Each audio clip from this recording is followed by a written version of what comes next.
There is a heat wave sweeping Europe, and World Cup fever has swept North America.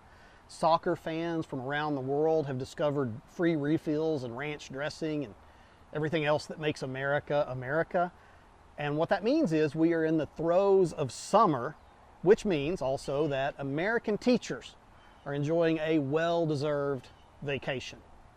I'm John Kuhn, a recovering school superintendent in the state that gave us all No Child Left Behind.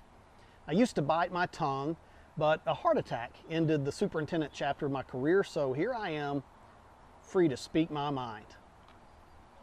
Okay, let's stamp out some ignorance. Boy, summer vacation does not sit well with the school reform gloom and doomers. Why, though, is there so much opposition in the school reform ranks to summer vacation? Critics allude to something they call summer learning loss, or the infinitely more fun-sounding summer slide. The idea of kids getting dumber over the summer. It's brought up as a research-based reason why creative school scheduling should be used to shorten or even eliminate summer breaks.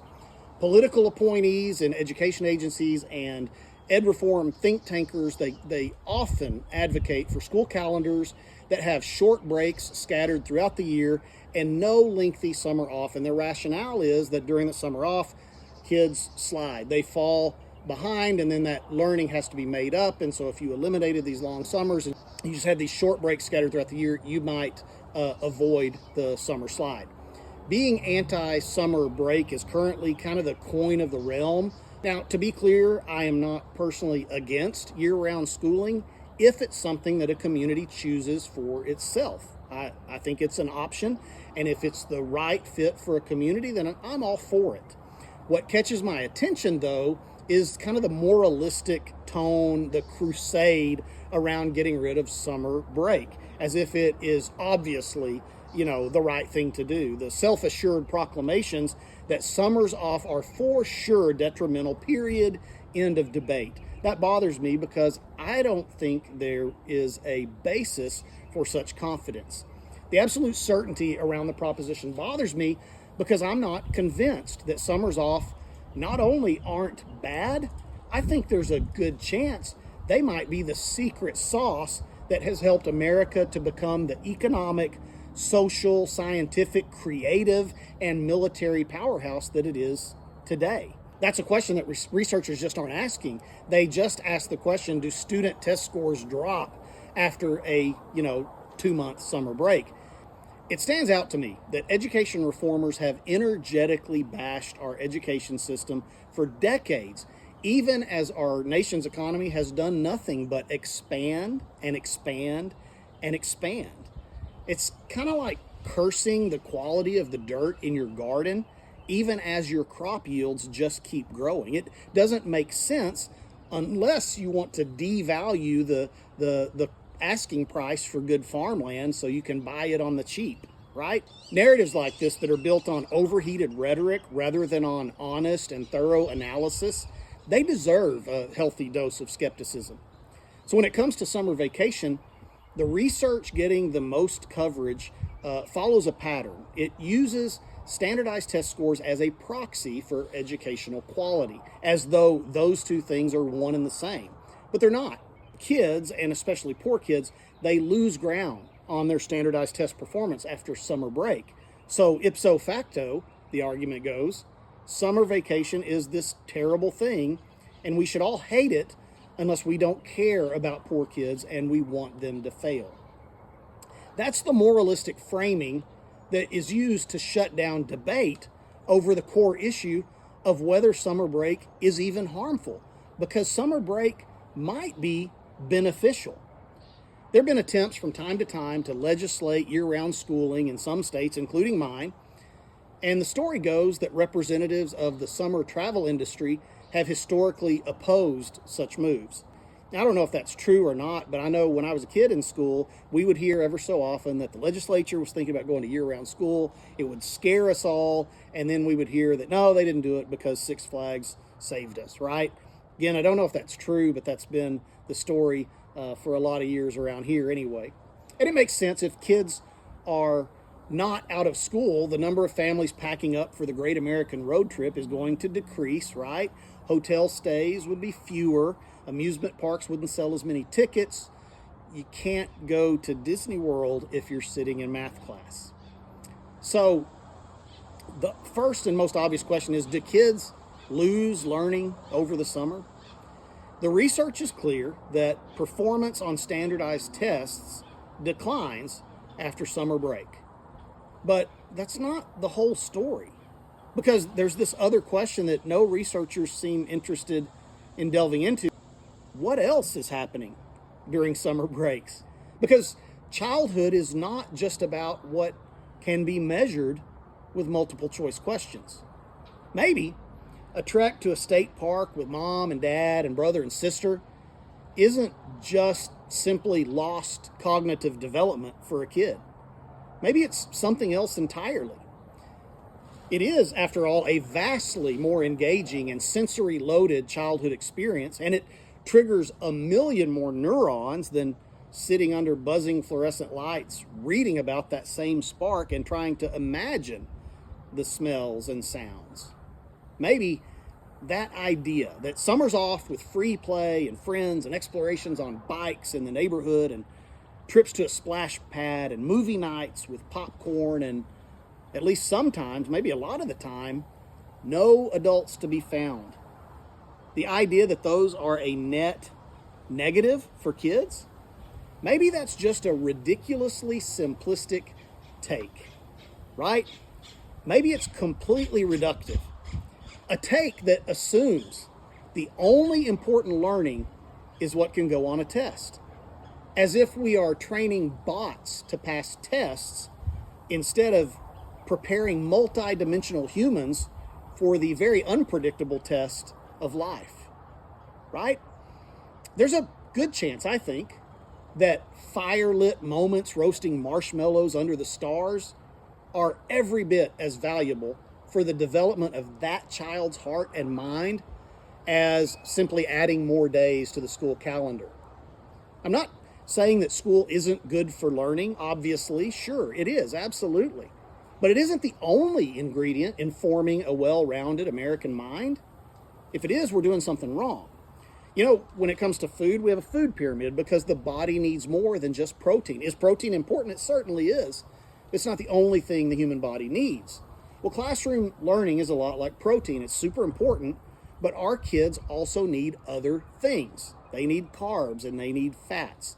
If classroom learning is the only kind of learning that we recognize as important and vital for kids' development, then the fact is that the American mind will not develop fully. This is the fool's errand that we've been on for a lot of years. We need an educational pyramid that acknowledges the important role in cognitive development, social development of kids, of meaningful experiences with community, with parents, with friends, that those things matter just as much as schooling in a child's cognitive and social development. And the fact that we've been trying so hard for so many years to say the only thing that matters is the quality of the teacher, the curriculum, what happens in school, and we have completely taken our eye as a society off of these other important components. We don't put any pressure on parents to parent. We don't put any pressure on politicians to pass laws that are good for kids, to build new parks, to do those things. We don't act like any of those things matter when it comes to kids. The only thing that matters when it comes to learning is the public school. And that's just not true. I'm not taking away the importance of what teachers do. It's super important. But they aren't the Lone Ranger when it comes to kids' education. It can't be that way. That is not how this works. The answer can't always be more schooling, longer school days, longer school years, and more load on the teachers' backs. Obviously, without more pay, because that's how it always goes.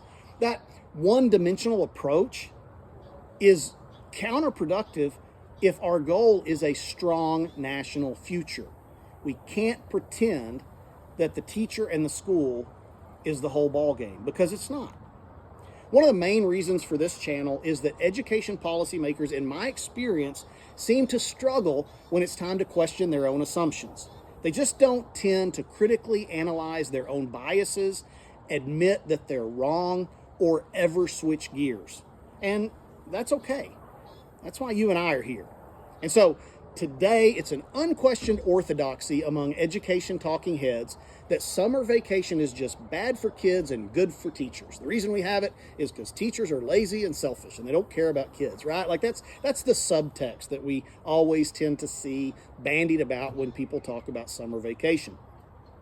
I was a student. I loved summer vacation, and so did all my friends. I got to go to Dodge City. I got to go to Pensacola and Colorado Springs. I saw Graceland. I got to go to the Grand Ole Opry. I learned things they never taught me in school. For example, my dad heated up cold McDonald's fries on the car radiator one time on the side of the road because the fries got cold.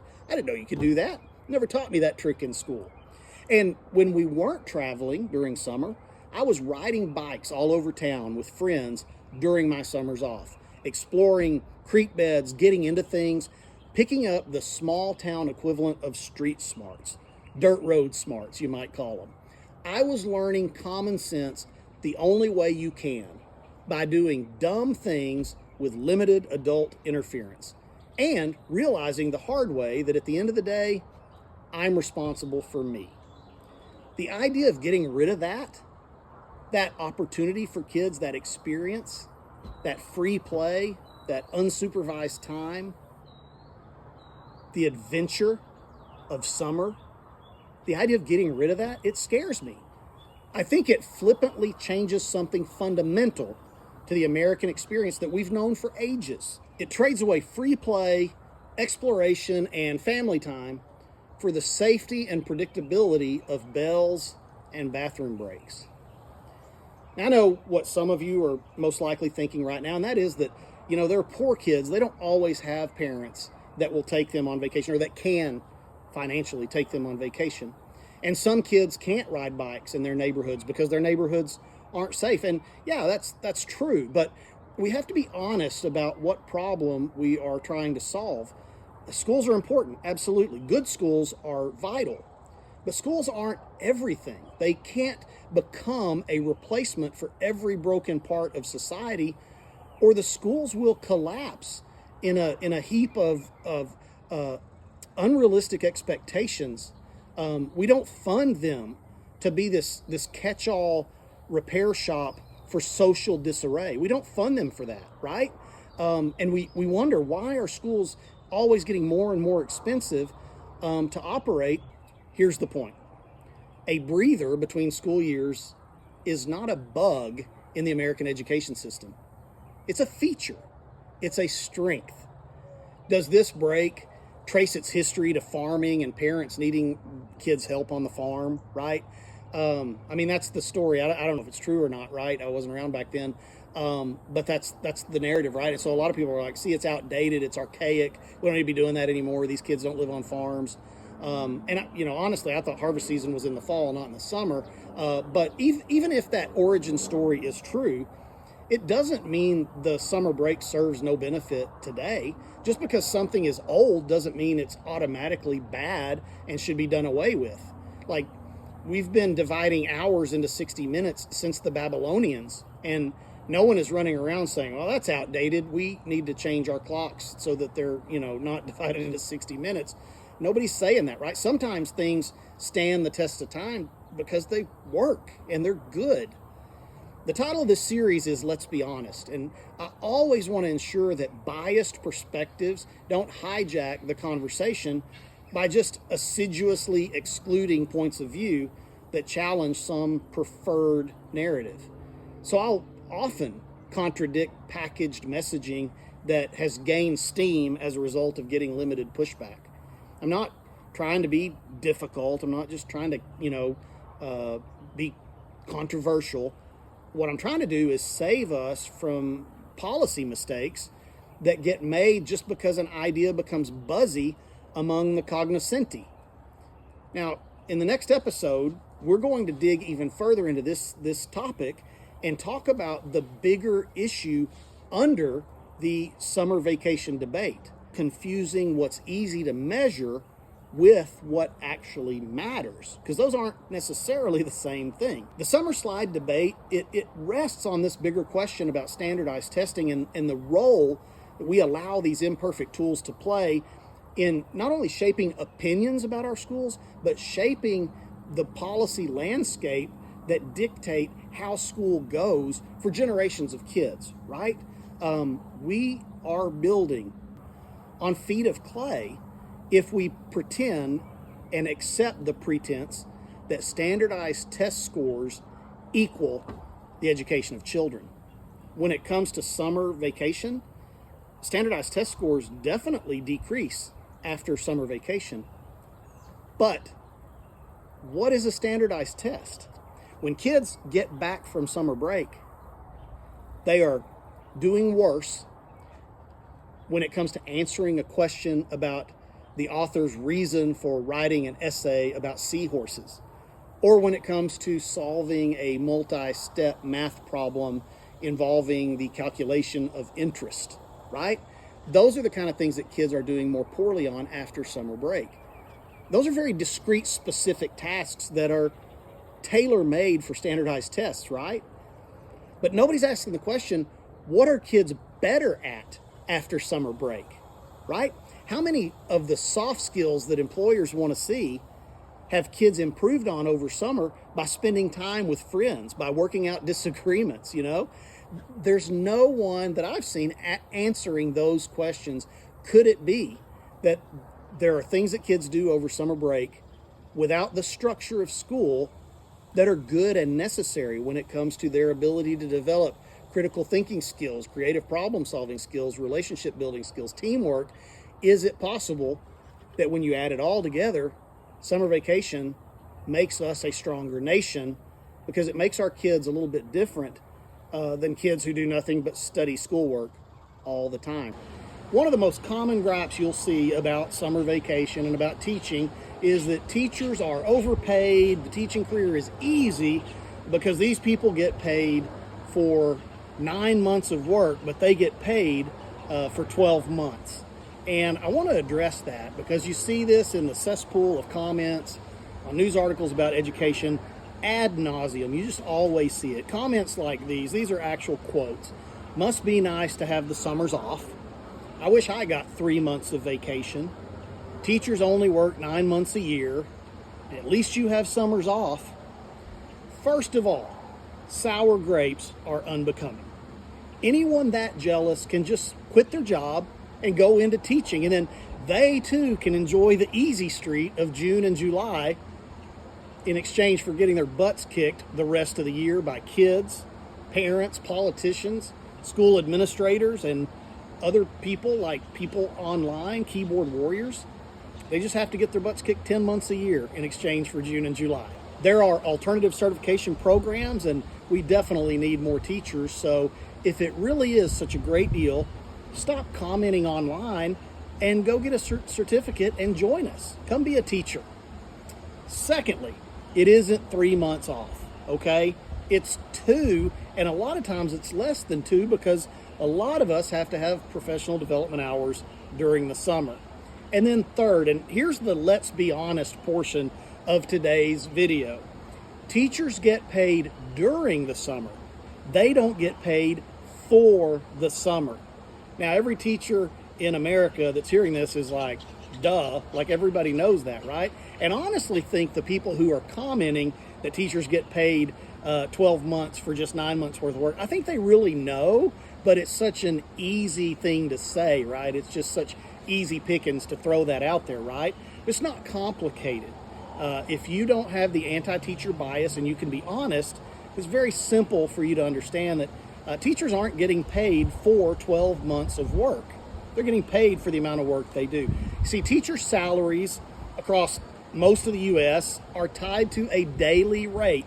And you get that daily rate, however much it is, times X number of contract days. Those are the number of days you work. It could be teaching class or it could be going to professional development, required staff work days, but you work X number of days and you get your daily rate times that number of days. It may be 187 days, it may be 176 days, whatever your calendar is. That's what you get paid for. Now, they take that money and they spread it out over 12 months. You're not getting paid for the days you're on summer break.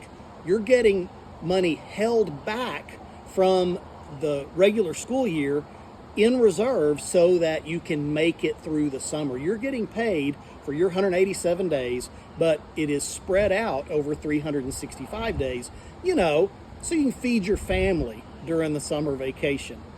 Those days, June and July, typically speaking, are not contracted days. Your 10-month salary is divided over 12 months. You don't get paid for the months that you're off if you're a teacher. I know the critics don't want to hear this, but it's true. And implying otherwise just shows that you don't know what you're talking about, and no one should pay attention to you because you're just saying stuff. You're not being honest, accurate, truthful. So just stop with that critique, okay? Let's just end that, because it's a bad critique. It's not true. It doesn't make sense, and you just look dumb when you say it. The complaint that teachers are coddled because they get summers off with pay. You hear that often from people who hate teachers union, and so they take their frustrations out on these regular classroom teachers, right? It is deliberately misleading. It's a cheap shot, and it's not true.